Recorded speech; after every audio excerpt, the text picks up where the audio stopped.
All right, this is December 10th, Policy Committee meeting. We'll go ahead and get the meeting started. The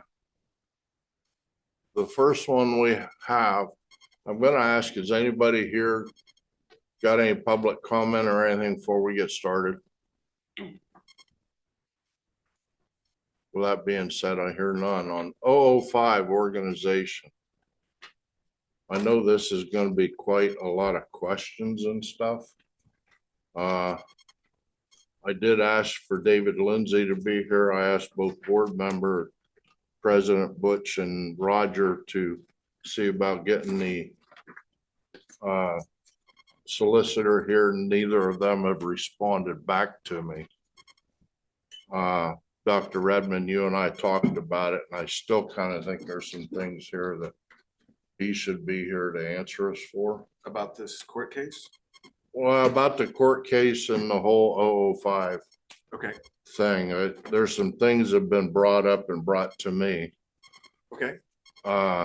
So with that said, I see where PSBA has recommended a lot of things. A lot of it I'm totally up for, but there's a lot of questions I have within it. I got emailed some stuff from PSBA. And they even said the policy guides provided by PSBA do not constitute the rendering of legal advice or services. The board is responsible for the final review and approval of policies and for obtaining independent legal advice and review. I just want to get some clarification on some things. Okay. And that was part of the reason for asking the solicitor. Okay, so often, Chris, what can happen is we can have some discussions about that. I'm able to clarify a lot of things. Obviously, I'm not a lawyer, but I do that. I kind of work through this kind of thing a lot, and then the committee can say, "Hey, there's our recommendation. Let's get it checked out by a lawyer based on." That's fine. That's fine. And then we'll pass it through our solicitor, and then it comes back as if there's any changes or anything like that. That's why it'd been nice for him to just be here. We could have just done it. He's in court on Mondays and Tuesdays also, so I know that's, Okay. he wouldn't have been able to be here anyway.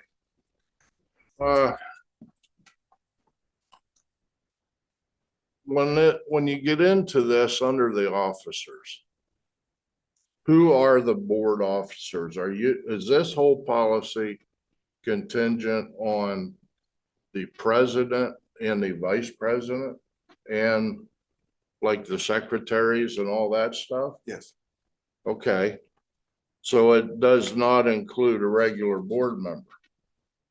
Board officer, yeah. So in this case, the officer is president, vice president, treasurer, which is we have our business manager as the treasurer, and the board secretary, which is Christine. Again, not a board Okay, member. but under the appointments, we have an assistant secretary added. Yes. So, and we've done that as well. Remember, Rachel that works as Right. the HR secretary is the kind of assistant. But secretary. should the secretary also be on this list? Oh, so you're on page 2 of the draft under appointments, number 3, correct? Right. Okay, I see what he says. That number 3 should be secretary and assistant secretary.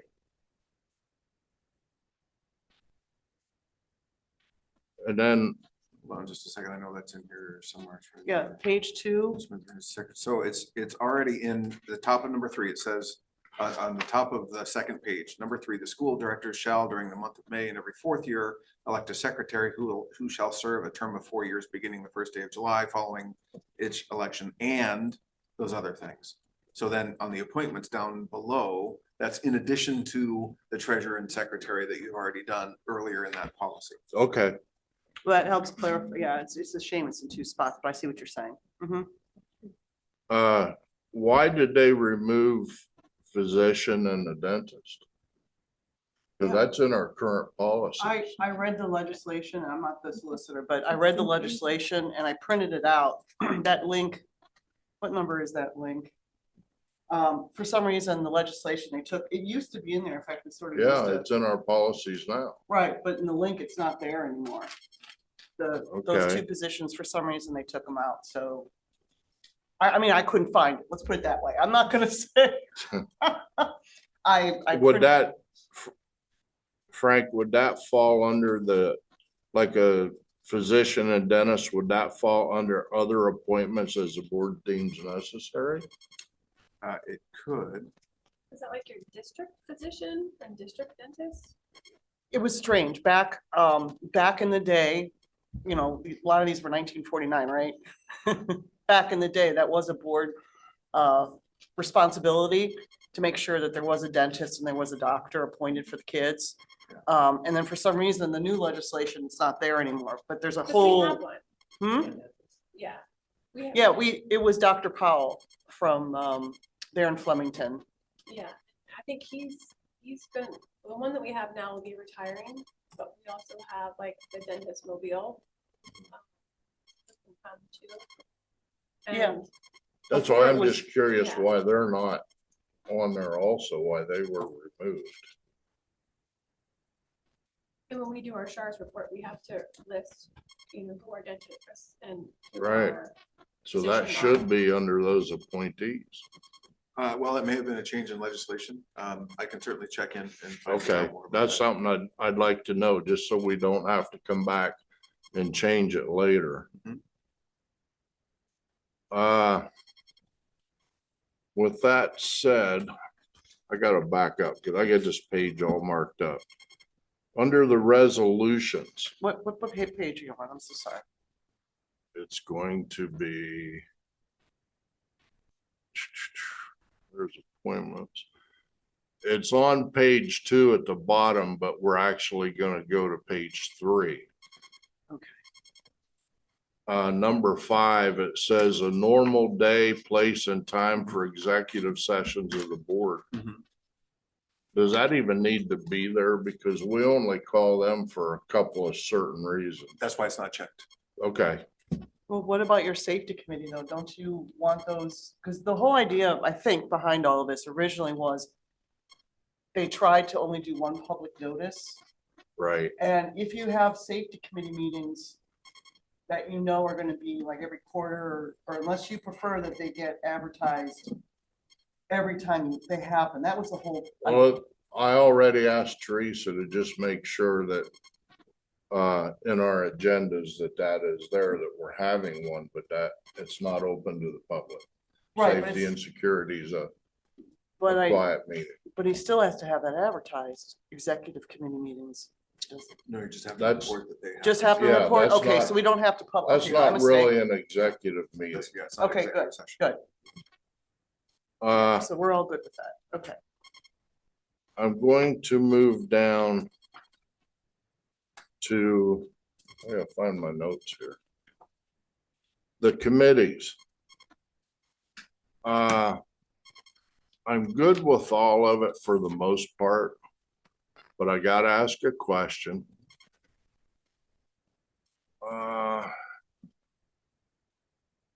Members should be appointed on page 3, members shall be appointed by the president, who shall serve as an ex officio member on the committees. I think there's been controversy in the past about that ex officio. And I really believe that needs changed because the committee should be the one doing the vote, not just anybody. The president can come in and just change that vote. Go ahead. Okay, yes, this has been talked about multiple times. I'm a strong advocate. It should say, as other school boards have it, non-voting ex officio member of all committees, because in Robert's Rules of Order, and I'm not an expert, but it just states that whether the school board president is a voting or non-voting member of all committees, either way, that person doesn't count as a quorum member, no matter what. So basically, you're having a non-quorum member giving the power to vote in a committee. So since committees have no official action except recommendations, which we'll talk about that later, I definitely support non-voting ex officio member.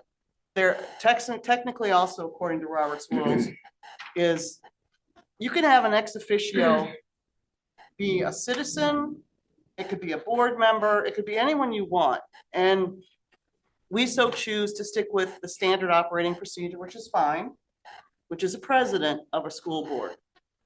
And that technically the ex officio is supposed to act as a consulting type, like they'll have some sort of expertise in that particular committee. So definitely, given all those things, it would definitely add the word non-voting ex officio, put non-voting in front of the ex officio. And then you would have to follow up with except committee of the whole.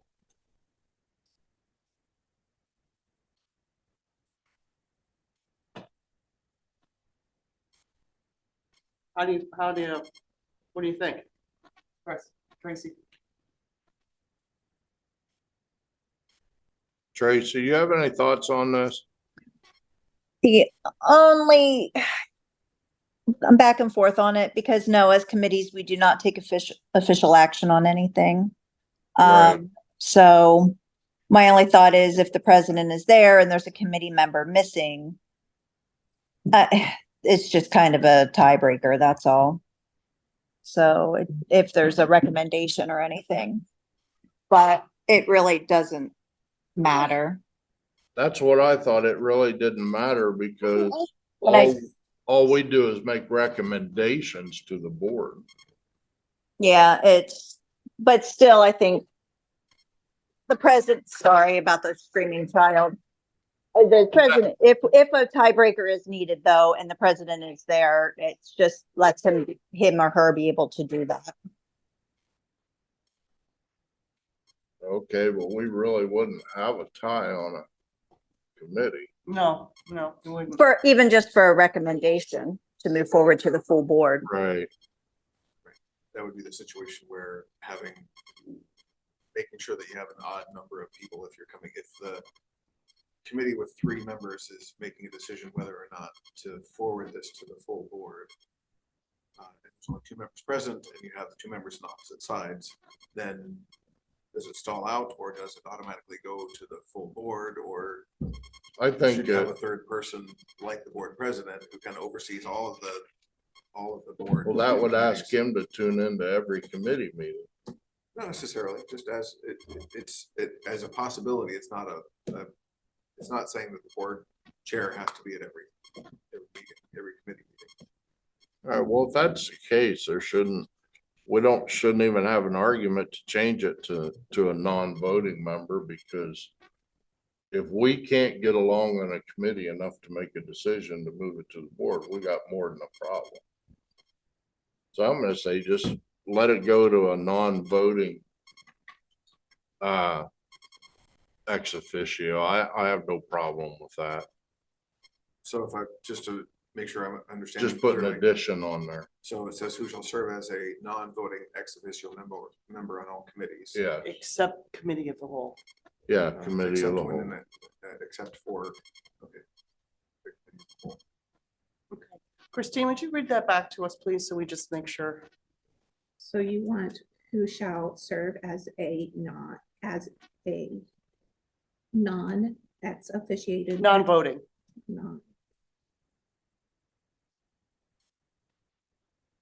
Non-voting member. Ex officio member on all committees. Yeah, just the way it's typed, except we just pop in the word non-voting before ex officio. Voting ex officio. Member on all committees except, and then it would then remove the period Mhm. after committees and then just say, except committee of the whole.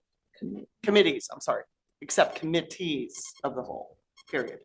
You okay with that, Tracy? Yeah, Okay. Thank you. Now, when we go down just a little further, says refusal to serve on any one committee shall not be grounds for failure to appoint a member to another committee. I think it should be in there that the president is empowered to place members on committees that are a good fit for the committee and the district. The reason I'm thinking of that is like Bill did not want to be on the finance committee because he was very clear he's not a financial person.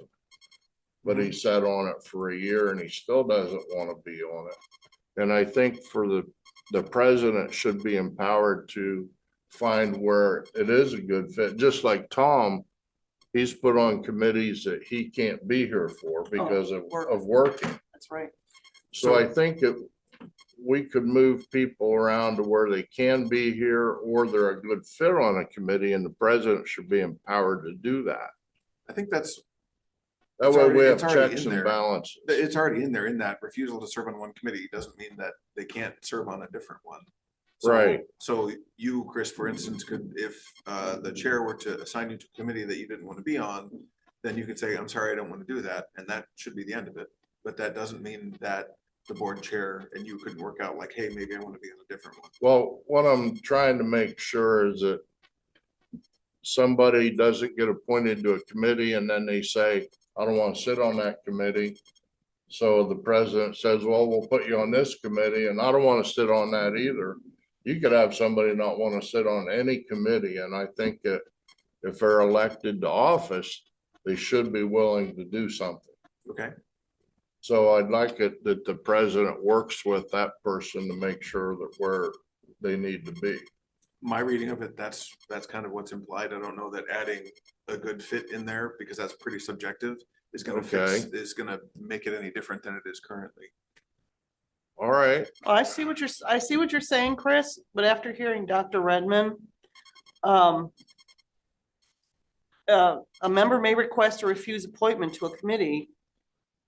That's pretty, I don't know if it could be any more straightforward. I do hear what you're saying though, Chris, because there's nothing worse than being put on a committee where you don't want to be there, but we didn't have this text before in our current policy.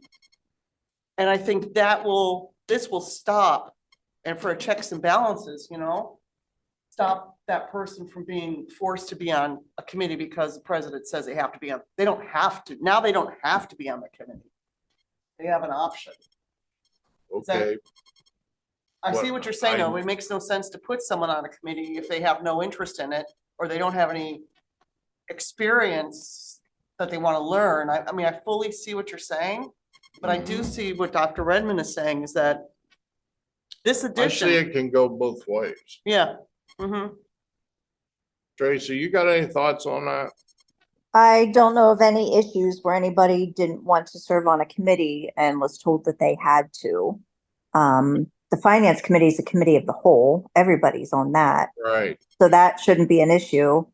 And I don't think, I mean, Polly has a lot of schedule conflicts and Butch has worked with her. So I don't think, and don't remember in the last 8 years where I've heard of anybody that's had it. So I think it's fine the way it is. okay, I then think, that's fine. yeah, adding this text, thank you, Tracy. Yeah, I think adding that one line, it just puts it in black and white. Okay. Okay. Then it goes down, the president may appoint. The box for as soon as the organization meeting is practicable. Mhm. I really think that should be checked at the organization meeting. That's the way yeah, The absolutely. way that's when we should be appointing committee members. Hello, Sam. Yeah, Uh, that I'm adamant and agree about. Yeah, because the current method, since I've been a board member, it's just like we email the president independently, like what committee we want to be on. And then the board president emails us back with the final list. yeah, that should just be You just do it in a public meeting. public Yeah. meeting and at the organization meeting. I think Yeah. that way at the end of the year, we know exactly what we're on, what we can research and get going for. Yeah.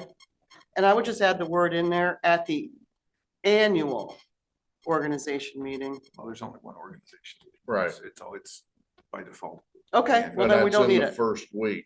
Yeah, I think that's good. First week of December. What is Tracy? Tracy, you okay with that? Well, I think in the future or at any point, not knowing at any time who the president's going to be, that's doesn't give the president much time to do any preparation.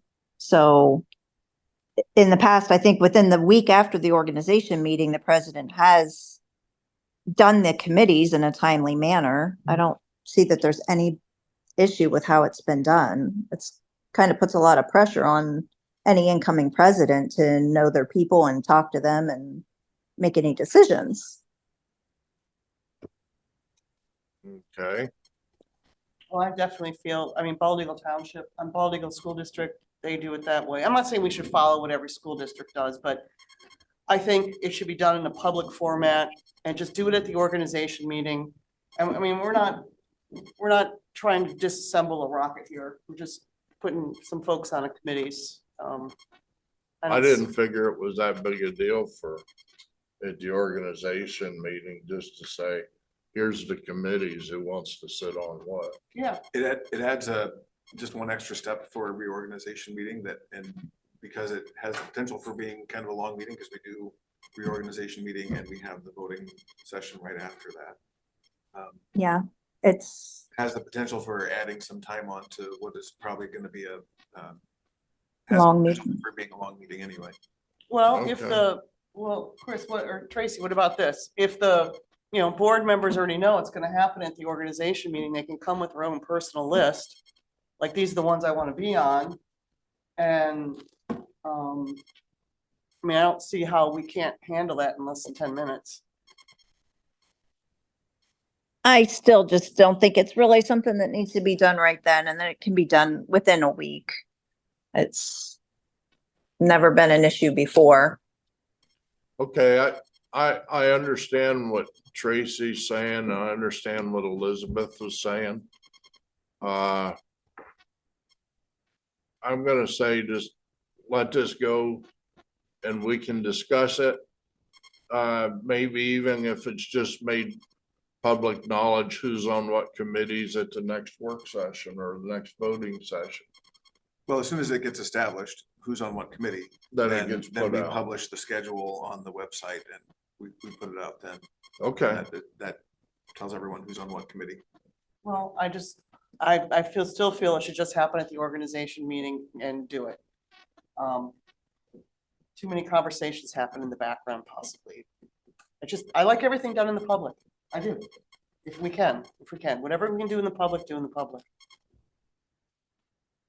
well, I'm all for transparency and everything else. That's something I'm all for. But I kind of see both sides of this, so I think that's something that when this policy comes up for first read, the board can discuss it. in Get work get session. feedback. That's a great idea. Get That's a great feedback idea. from everybody. All right, so we'll get feedback from, okay. Yeah, and next one down, members of the board to the following standing committees where they all serve a term of 1 year. Should we have a thing in there under the finance that just says that's a committee of the whole? And I have a thought on the statement of 1 year because it conflicts with two more lines down.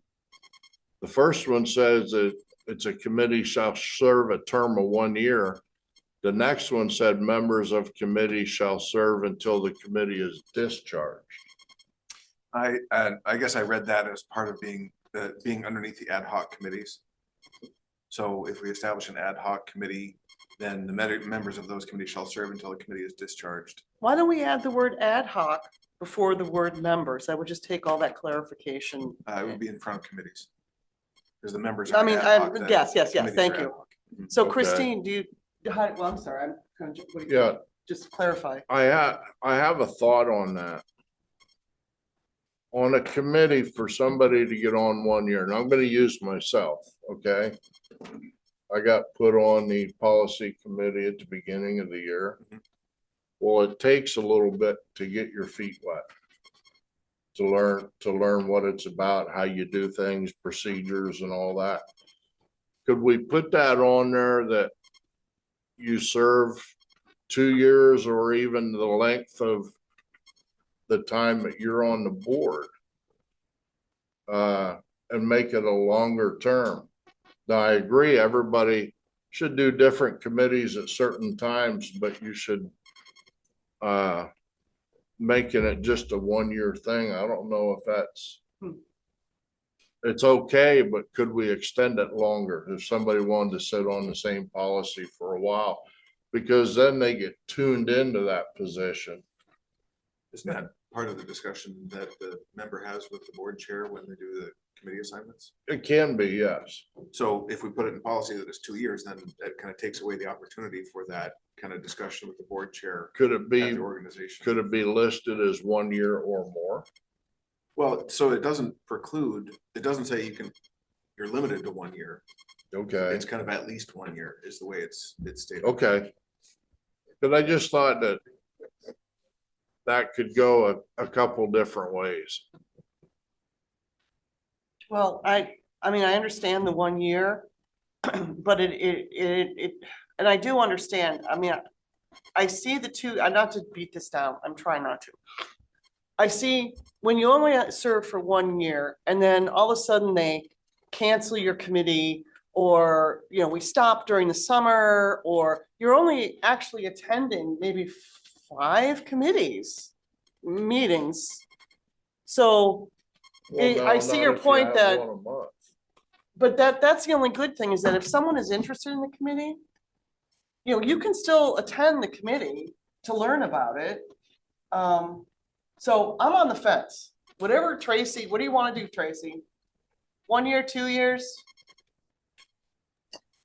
I think as with all the other, with everything else within the board, it's all for 1 year, officers and everything. So I think leaving it as is, usually if somebody's really interested in a committee, they continue to be appointed there unless there's any massive issues, which there hasn't been any in my time on the board.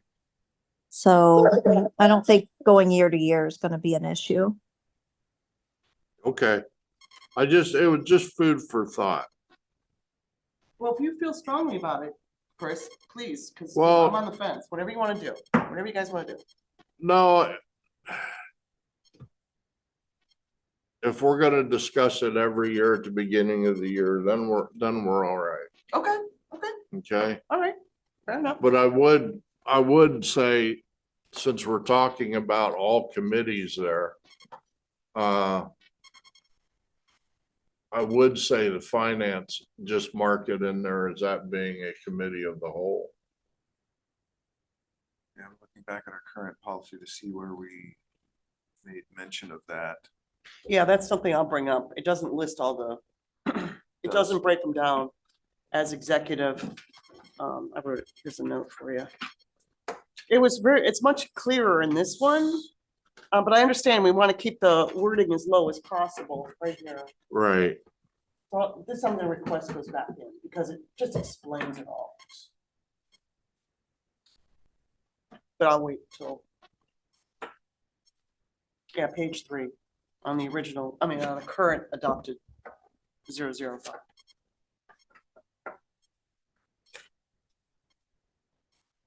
Oh, okay.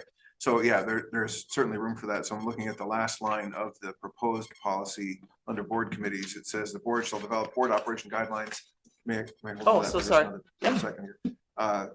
Board committee shall develop board operation guidelines, describe duties and establish procedures, operation of standing committees.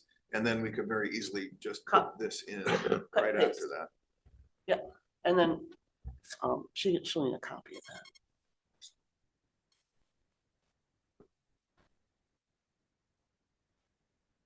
We just have to be careful because they updated all the links, and the links in our current policy are different. They're different We than, just take the links that are in here, we just remove those and just put in the text Yeah, there. it really, I think it's very descriptive. I know we want to chop as much text as we can to keep it as simple as possible, and I agree with that, but Okay. And there was So you can a, just add that section in. I'll make a copy of it for, her, if that's okay. Okay. Yeah. I'll give you a copy afterwards.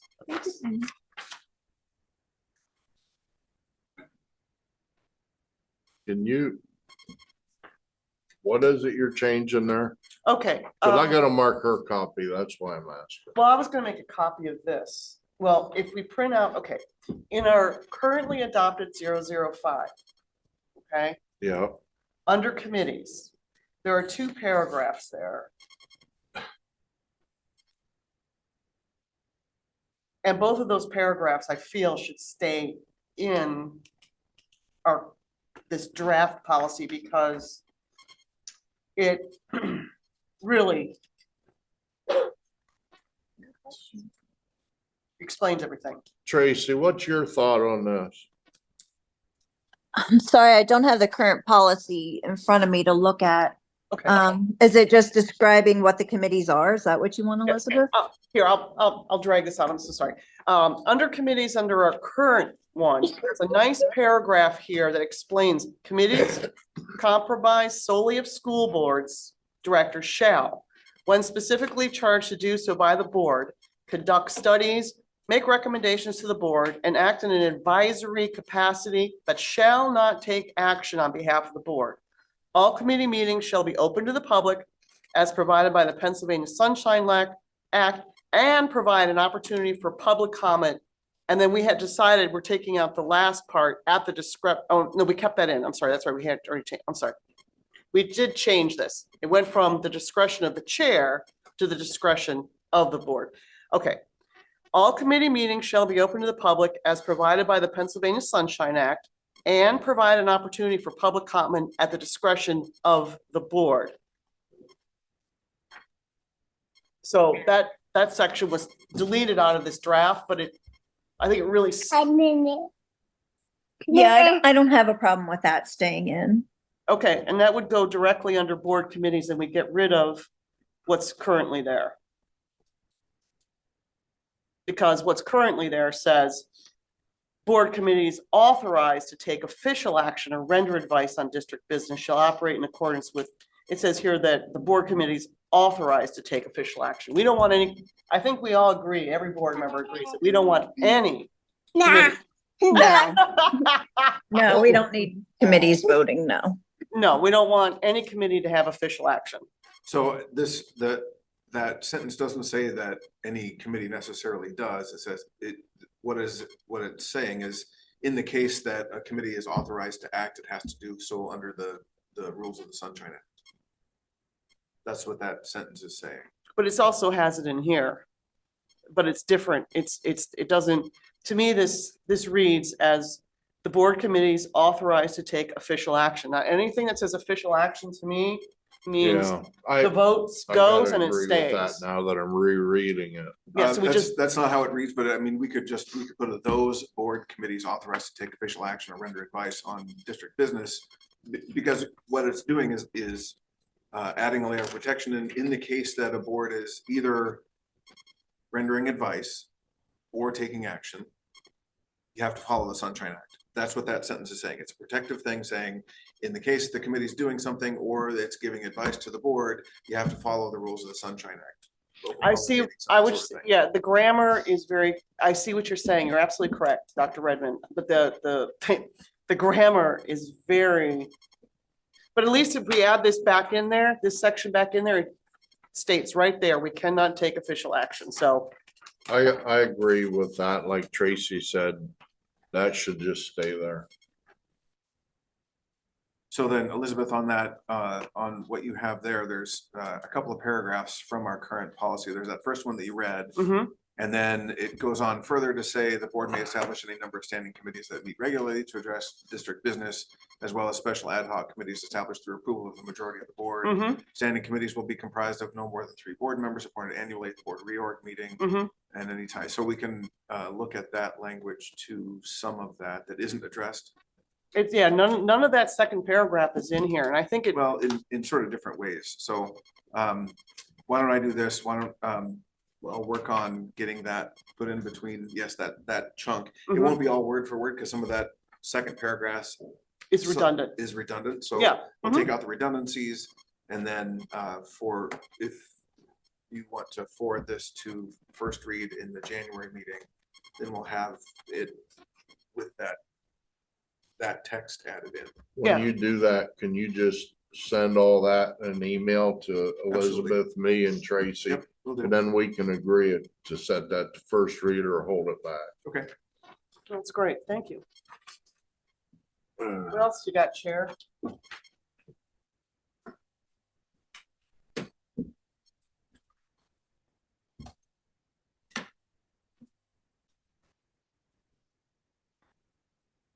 I am adding, Christine, just a note on here, Okay, add to the previous policy, and then you'll know what that's about, okay?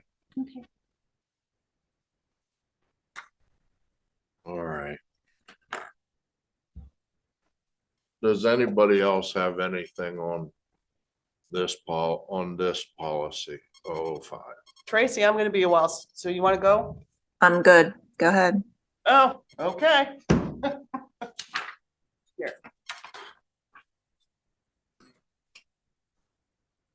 I'm sorry I don't have this to hand out to you, but I'll be as descriptive as possible, okay?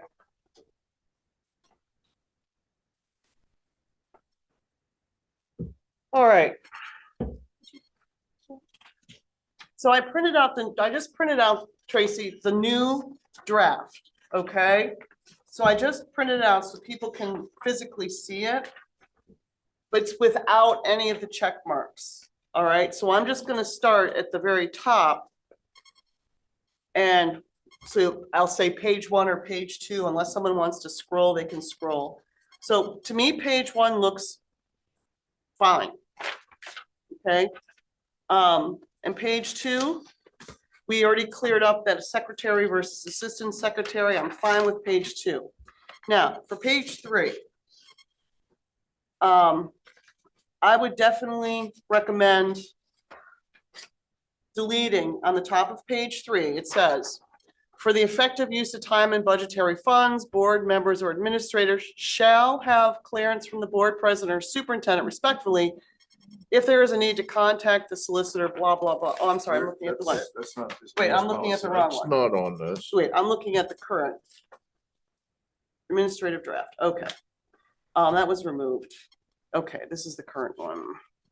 Oops, I got my pages mixed up. Oh, God. Okay. So we updated that. That's removed. Same open committees. We put that back in. We did that one. That section on contacting the solicitor is not on here. Yep, that was all That's a taken out. different policy. We changed that. So Where's the part where PSBA put in about that? Oh, okay, why didn't I? Bear with me, folks, bear with me.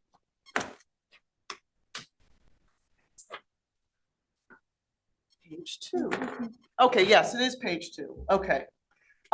Page 2, where it's in highlighted text, bold text, officers of the board may only be removed from such office, blah, blah, blah, et cetera, et cetera.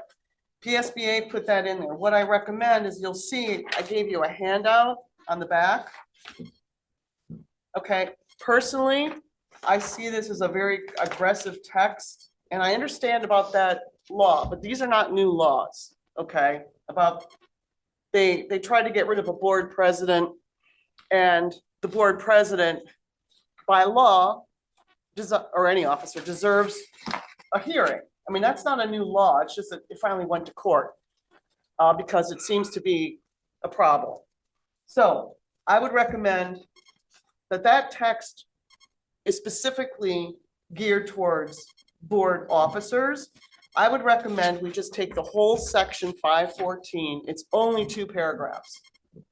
Take the whole section and replace that whole bold area on page 2, officers of the board, and just put in all of section 514 where it says removal of officers, employees, etc.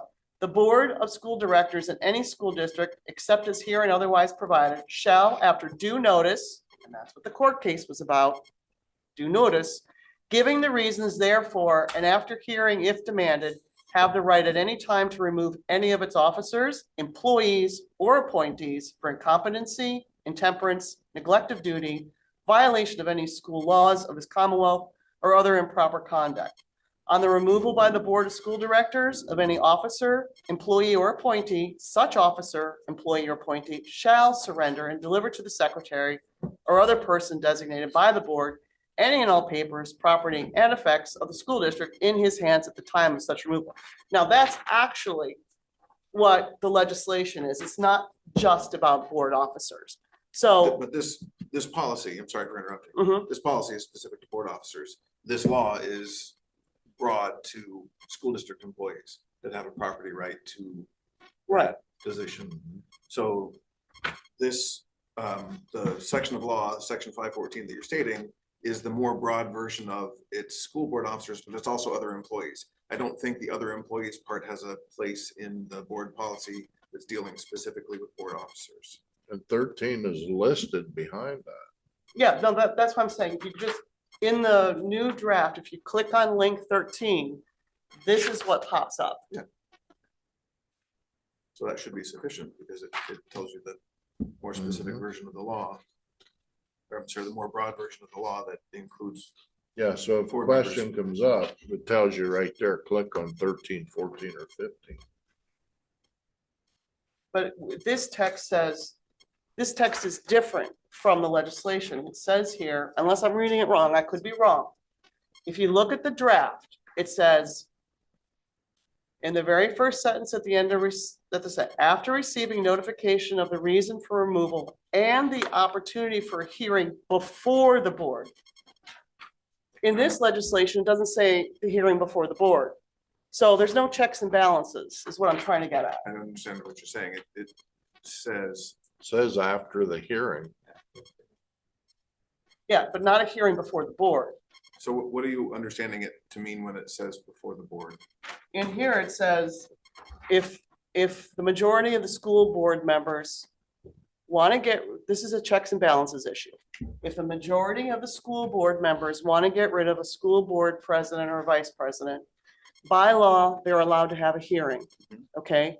Now, if the hearing is done by the school board members, that's a conflict of interest because the school board members already want to get rid of the individual. So what I'm saying is that I little see added, what she's saying. the little now. added text at the end of this is taking away any checks and balances from the majority of the school board member doing the hearing of the school board members they want to get rid of. It's a I- conflict. I see what she's saying, because if the school board members want to remove a president or vice president because they're upset with them or whatever, but the school board president or vice president still has to break a law or a policy, something like that. And then he should have a hearing. But if you have a hearing with the people they're trying to get rid of you, where's the fairness in it? I see that. But that's the way the law reads. The law Right. reads, if the board wants to, if the majority of the board wants to remove a person, whether they're a board member or an employee, it all fits under the same law. The process is, it has to be, you have to have an Right, opportunity you for have to hearing. have in a front of the hearing. board. So you're not getting rid of them, you're just taking them out of the presidential office. They're still sitting as a board member. Correct? It doesn't say, It's not specific about that. Yeah, because all you're doing is removing them out of that office. Yeah, it would be removing them out of the office. Board members don't have the authority to remove a board member from the board completely. That's up to the public in voting. Exactly. We're elected officials. This is just, the board officers serve at the will of the board. So if a board president does something that the board members think is not right and they don't want him to be president anymore, they have a right to hold the hearing, due process, all that stuff, and remove them, but then they would still be a member of the board. Right, it's almost like a vote of no confidence. Exactly. Okay, I see what you're saying. It depends on how you, it just, the way it's written here. Yeah, you can't just throw them off the board. The public's the only one that can do that. I would just take out the text, for removal and the opportunity for hearing before the board. I would just take out the words before the board and just leave it open. And if it ever happens, then we can get the solicitor involved and they can set up the I hearing. don't think it's necessary to go for it because Who else would the hearing be in front of? The Right. board members are the ones who elected that officer. And No, you're right, Tracy. if Right. they're the ones that want it removed, then they're the ones who'd be voting on it. Nobody else would have any say in that because they had nothing to do with putting those officers in there. Right, it's No, you're just, right, like Tracy, I you're right. say, it's a vote of no confidence, just like we do with boroughs and townships and everything else. Okay, well, that's good. That would be, okay, I fully understand. I apologize. But it's tricky wick. It's a tricky wick. Okay, Okay, we're done with that. Is there anything else?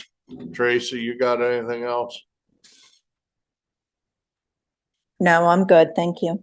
Okay, Elizabeth, you done with that? I'm pretty darn sure. Oh yeah, there was one other thing. This I didn't understand, because we never had a chance. On page 2 of our current policy, duties of the vice, they took out duties of the president, duties of the vice president. That, I'm fine with that because you can just look at Robert's rules and there it all is, but I'm just about the treasurer. The school board shall annually during the month of May elect a treasurer, which we always do. It's no problem. It's just that I did not know this, okay? And I didn't know if anybody else knew this. If you go to the link, the treasurer doesn't have to be an employee. We could have a third party, a third party for checks and balances could be our treasurer. So I just want to put checks and that, balances, that would be someone who doesn't know our system and hasn't been involved in our budgeting process and all that sort of thing. I think that just invites a whole bunch of confusion. We have lots of checks and balances that are in place already. sure. Both internally and externally. I think that having a third party would be costly and more confusing than useful. Okay, I'm not condoning it. I'm just letting everyone know that if you click on the link, it said a treasurer may be any corporation duly qualified and legally authorized to transact a fiduciary business in the Commonwealth. I'm just putting it out there. I'm not saying I condone it or not, okay? I just did not know that. Should, under that, where it says treasurer, should it also say in parentheses, business manager? Not So that- necessarily. Because a school board member could be a treasurer, but that's a whole nother issue, but I don't, Yeah, cause we if you have to don't serve for need like a 6 years, treasurer for a board. you have to. Yeah, that you're required to appoint Are someone we? who's in that, yeah. Yeah. Okay, We have to by law. all right. So I think we've beat that to death. Well, I Let's think it's move good. on to number 2, policy 204, attendance. I saw no issues with that. Tracy, I'm good. Elizabeth, I just hope that it's the strongest it possibly can be. That's all I want is that it's as strong as it possibly can be while still being legal. That's all I ask. I And think- you folks know what will make it as strong as possible. If there's other things you want in it to make it even stronger, I will support whatever, but if this is the way you're presenting it, I'm just gonna assume that this is as strong as you can possibly make it. So a lot of this it's in the context of our agreements with the county and truancy and all that sort of thing. So we did some work to make sure that our it's a lot. memorandum of understanding with the county matches up with our Right. policy. So this reflects that change. So Right, in the context where we are in Clinton County and working with our county folks to help support us, this is the strongest we can make it. We don't have a lot of I'm- power or authority to do anything other than some strongly worded Right. lettering to tell people they need to come to school because it's the law. After that, Right. it's kind of out of our hands. Well, it sounds like you keep moving forward on this, and this is very exciting. Thank you. okay, let's move on. Number 3, policy 308, employment contract on the board resolution.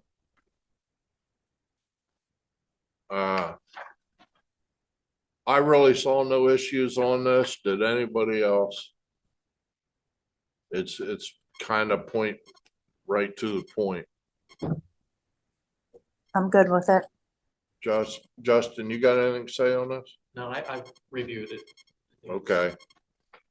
Elizabeth, Well, of course I have a comment, sorry. The only thing that I've never agreed about with this policy is the school board members have never enacted in any of our policies the ability to have a closeout executive session meeting with an employee that wants to resign or has resigned. We've never had that possibility to do that. And don't they come, it says in here, they come to the we get the name. assistant and the superintendent. Mhm. And Tracy, does that come to the personnel committee, to you guys? No, if there's any type of exit interview, it goes through probably HR and you don't have anything to do with that. And we offer exit interviews as well as surveys as people are going out. Some people Right. fill them out, some people don't. And we certainly can't force a person who's leaving to come to an executive session. of the No, board. no, Right. but that's what I'm saying. We never get an evaluation on why these folks are leaving and, you know, things they may not want to tell us. I understand that, Justin. I really do. It's just that we just never have anything to evaluate if there's something we're doing wrong or. So that's our job to figure I that know. out, right? Right. And so I know. if I see that something is coming from the exit interviews that show that there is something that our system is doing that isn't supportive of our employees, then that's my job That's to your work with job to HR deal to with it. take care of Okay. it. It's not the board's course. job to get. No, no. Right, It's not the board's job. I agree. We've lost some good people over the years. But that happens everywhere. Yeah, no, it does. That's It does. life. It does. Okay, next one, policy 308, the AR1 for employee resignations. I saw nothing wrong with that, because like you just said, you're dealing with it. We crossed out the section that says resignations must be submitted in person to the superintendent's office with acknowledge of receipt by the superintendent. Well, we now have an HR department, so it goes to them. And then you relay it to him. You good with that one, Tracy? Yep. Okay, Elizabeth, Yes, sir. thank you. Number 5, 308 AR2, the form for acceptance of a resignation. I had something.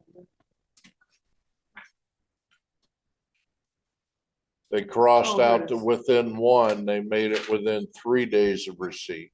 Mm-hmm. Yep.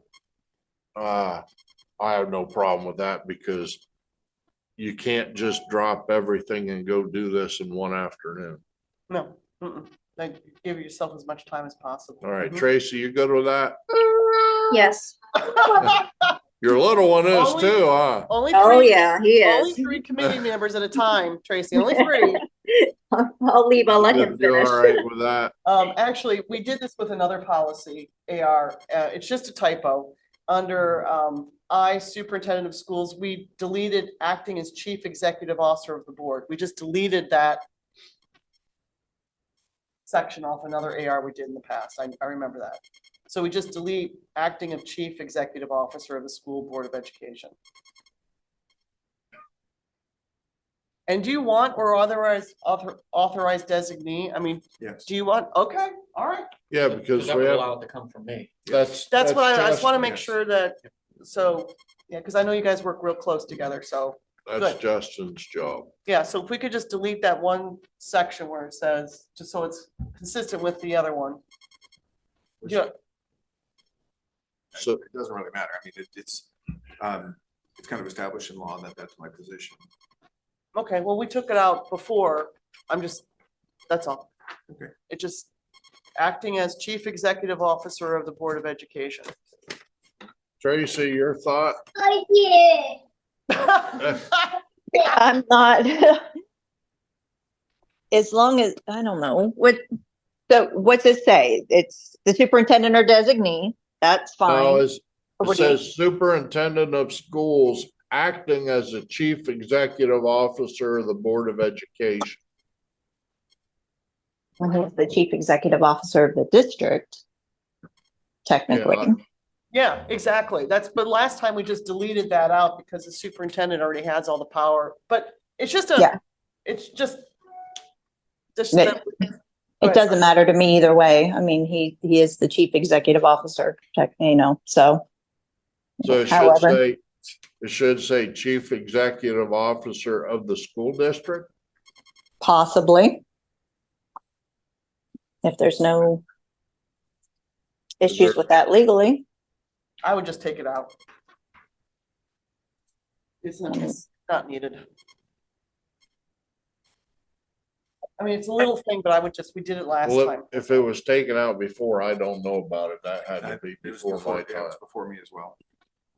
I don't think in terms of the meaning of the document, it just doesn't really matter.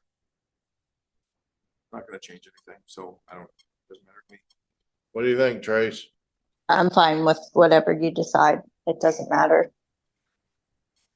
Okay, so you want to just eliminate, The acting as chief executive officer of the Board of Education, just delete that little in between the two commas. okay, That's all. Superintendent still has all the power over his employees.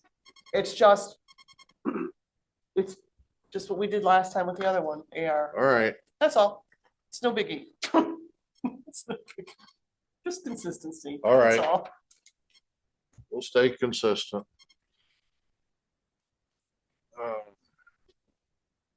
Next one down, policy 707, use of school facilities. I really didn't see anything on this that alerted me to anything. The only question I have I guess it's on page 3 of the policy itself. Delegation of responsibility.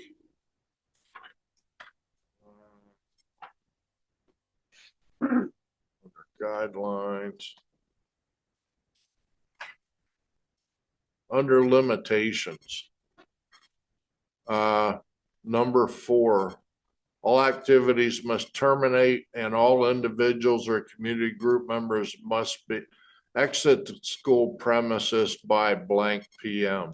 Should we put a time in there so that we're not keeping people here till midnight or later?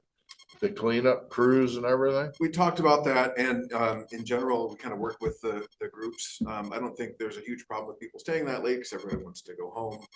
What I wanted to avoid is if we put something in there that would preclude things like lock-ins and stuff like that. So I Right. wanted to make sure that we didn't block out some of the things that we don't intend to block out by putting something in there. Keeps it Okay, flexible for you. Yeah. I have no problem with the flexibility. that's fine. I just wanted No, to I hear check you. that and I ask hear you. about it because that was the only thing that, because you gotta remember, we're still paying that employee to be here. And we're passing that cost along. We're- to Okay, those we are groups of us. doing that. It would- It You'll see depends on the that. situation, but Okay. Tracy, you good with that one? I am. Okay. All right, buddy, you go for it. Okay, well then, are we gonna look at the fees and all that too? The what? The fees, the other two, the other two attachments on this one item, number 5? Well, the other attachment to that is the AR rules for use of school facilities. I think And the Elizabeth fee. is talking about in item 6 on the agenda. There's policy 707.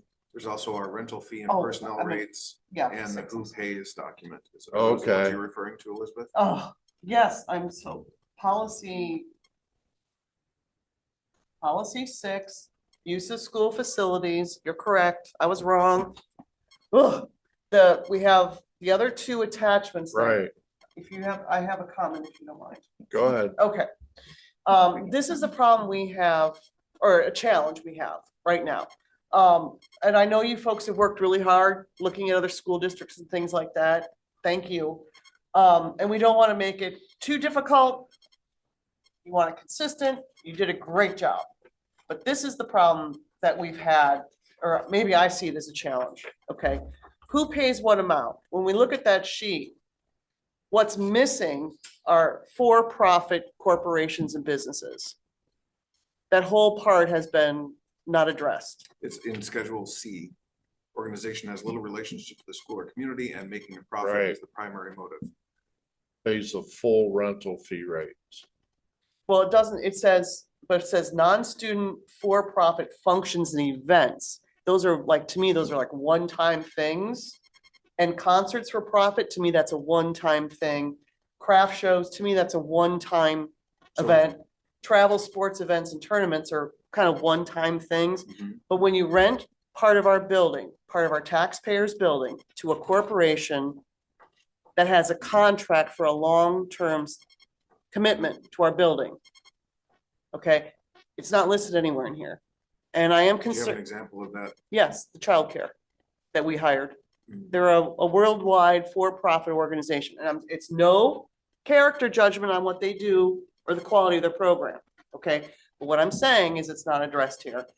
And I brought this up when they first proposed to come here 3 years ago.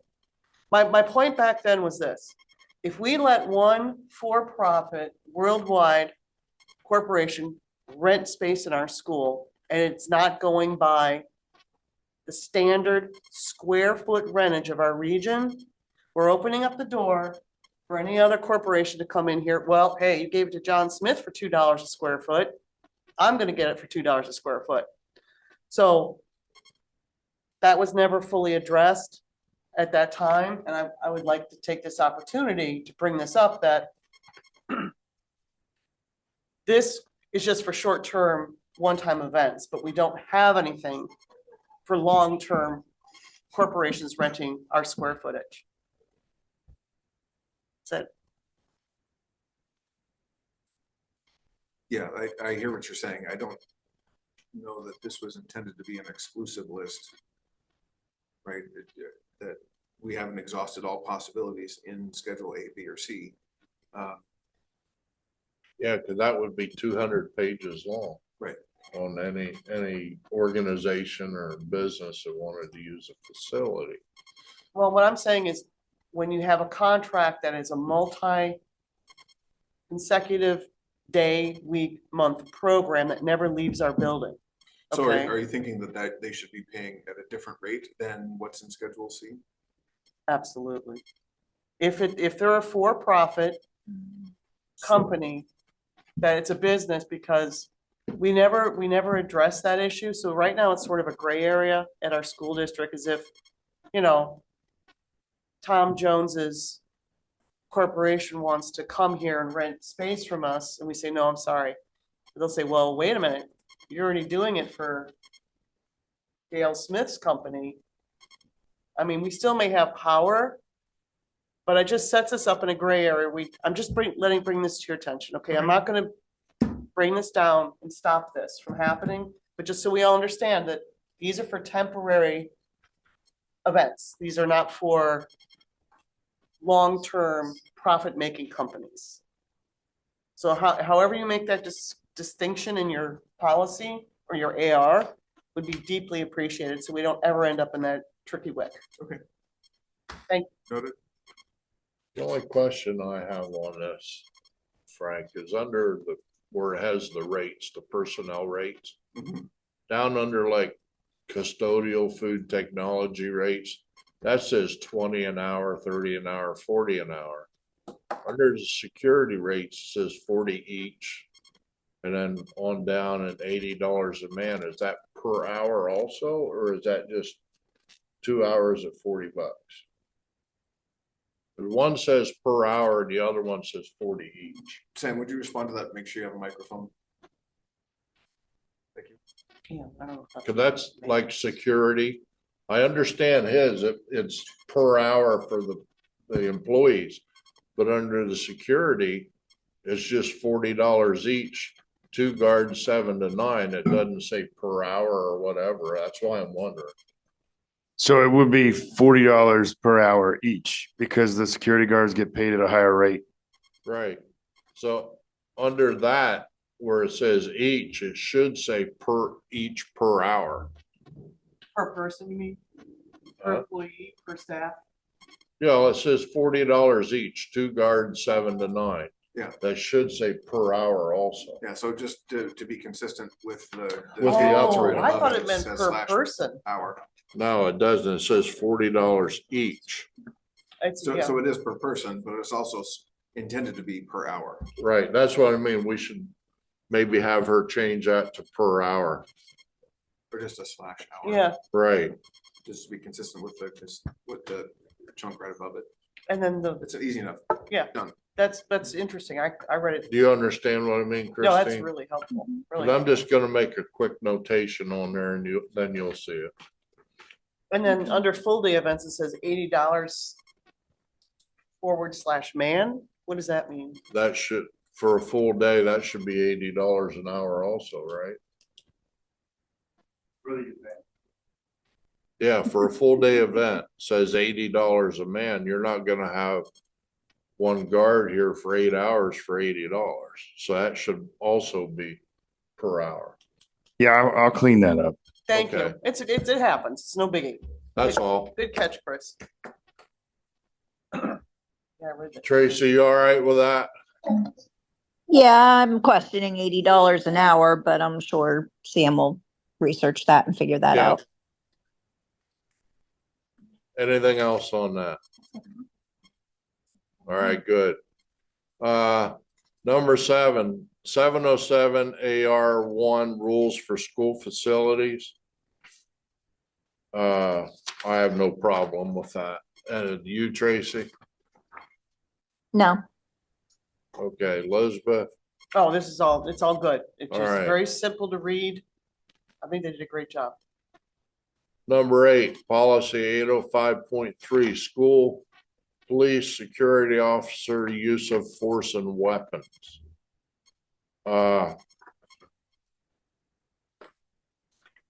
The officers, the last I knew, they do not want to carry pepper spray on them as a person. You talking They- about page 2? So this Oh, policy in general, basically explains the rules in the case where officers are carrying pepper spray. Right. And they're going to keep it locked down unless they need it.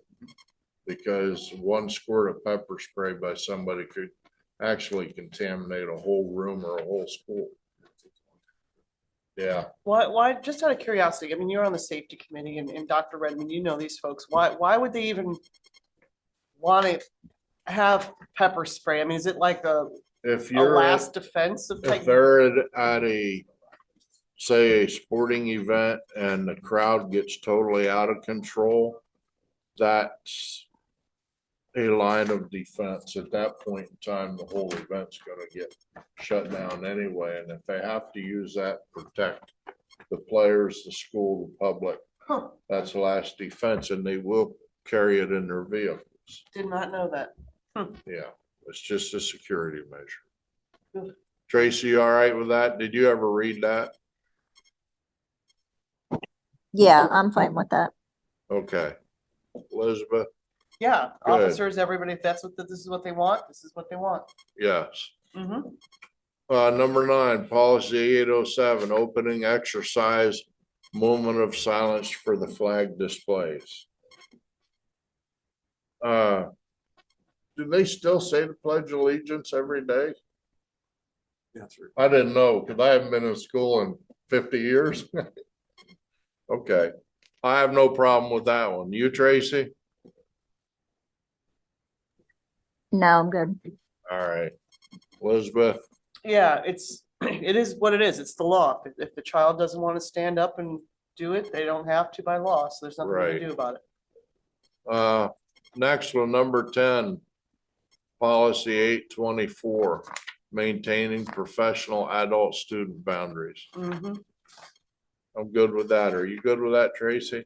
Yep, Okay.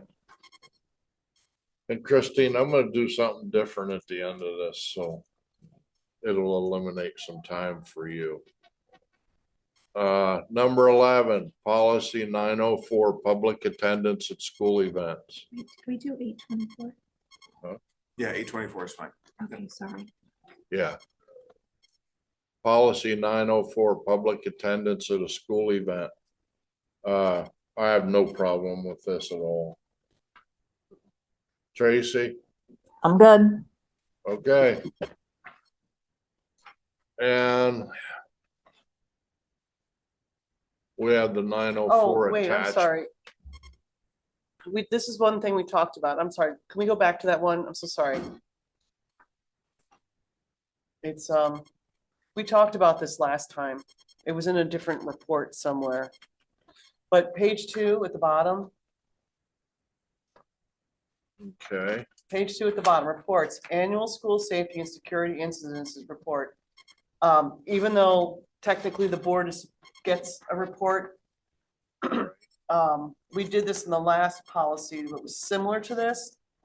And I believe it was, Assistant Super Zangara that just, he added in there, superintendent shall annually by reports all approvable to the Pennsylvania Department of Education. But we also added in there, just so everyone knew, that the school board was also getting that report.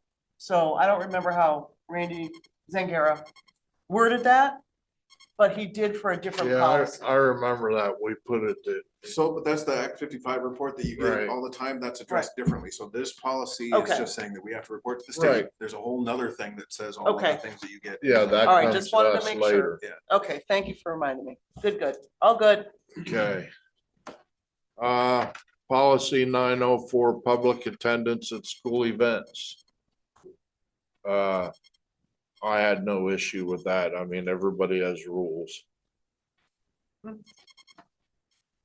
Okay. Yep.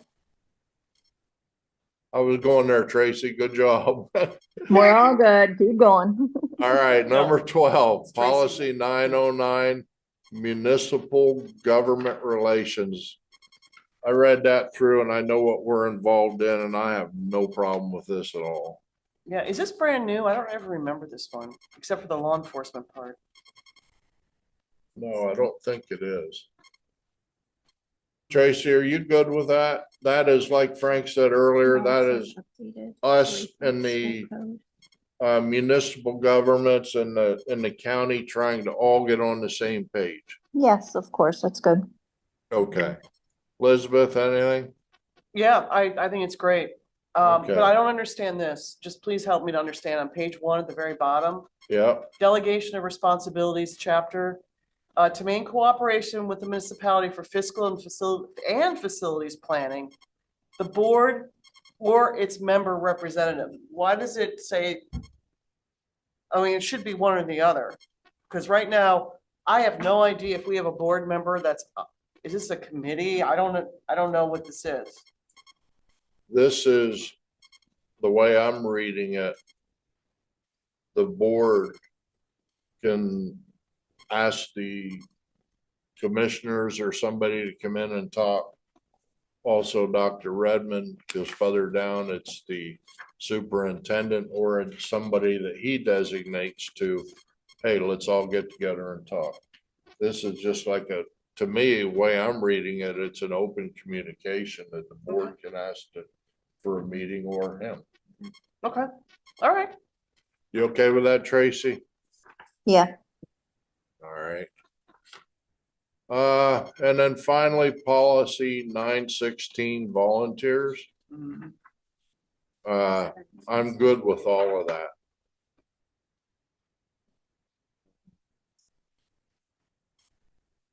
Anybody got anything on that? I'm good with it too. Okay. It's classic. It's good. Now what I was gonna do different, Christine, I'm gonna ask you to move all of these to first read with the corrections that we made. And please email them to us three, the corrections that we changed. For a proofread, you mean? To go over it before she Yeah, puts it on. before, Okay. just on that 005 005, policy. that's the only ones we're making Yeah. modifications. That's it. Other than that, I think everything's good. You have anything extra, Tracy? No, I don't. Thank you. Okay, Elizabeth? The only thing I have on this last policy we looked at, and I've had citizens mention this to me briefly, not very often. When they were aware that, I forget what the age is, I don't think we've ever done a very good job at letting retirees or senior citizens or whatever the right correct word is, that if they volunteer with our school district, that they can get a tax relief, a tax credit. We have a whole program for that, actually. Right, is that, does that link to this or something that, I don't know, I'm not sure about that, but I Okay. know that Christine works with some of the folks that come in and they get the credit for helping us out, doing volunteer work here.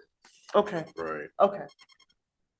and that's even included with community service, right? Senior tax program. Yeah, the Just at the Smiles bottom. program. Yeah. Yeah, We have a couple of folks here just about every week. Yeah, that's what I thought. Okay. they can only work 69 hours. Oh, is that what it, I know there's this whole thing, that's why I was hoping there would be something like. But I guess if there's just a word of what it's called, then they could just put that word in a search on our webpage and that would take them to the